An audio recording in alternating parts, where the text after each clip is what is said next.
Really, the role of the captain varies from dealing with the logistics along with the team manager, setting up practices and the competitions within our country.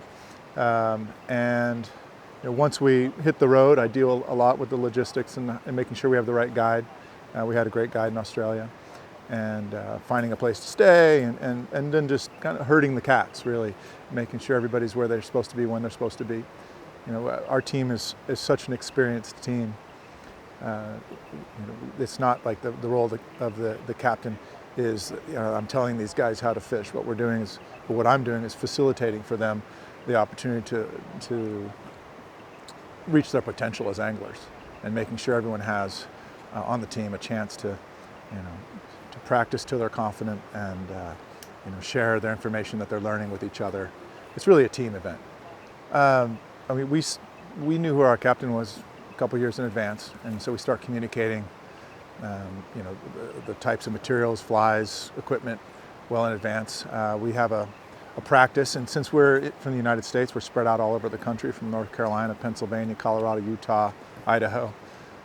We do try to get together as often as we can and fish together, talk about what we need to do to prepare for a place like this as best we can for the type of water that we're going to be fishing. The lakes and the rivers and the variety of it. Fortunately, the rivers here are very similar to the rivers that we fish. So the lakes are very different, though. It's hard to find lakes that are like that. So years of kind of that prep in advance, and then once we get to Tasmania, get to the country where we're going to be fishing, and then it's a matter of working closely with the local guide, and hiring the right guide is critical, because the local knowledge is really important. And since we have such a limited amount of time to see the rivers and the lakes, we have to thin slice it. So we maybe get a few hours on a practice river that's like the rivers we're going to be fishing. Maybe a few hours on a lake that's going to be like the lakes we're fishing, since the lakes and the rivers were essentially closed for competition.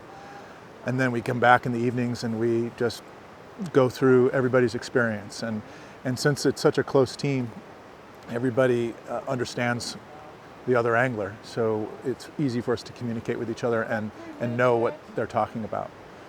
So this is a really seasoned team at this point, and we understand each other's strengths and our weaknesses, so it works really well. Looking at water like this, it definitely looks like home water for us. The big boulders, the pocket water with some short runs in between. So when we came and looked at the water on the lower part of the river, it looks a little bit different. The rocks are smaller, the runs are longer.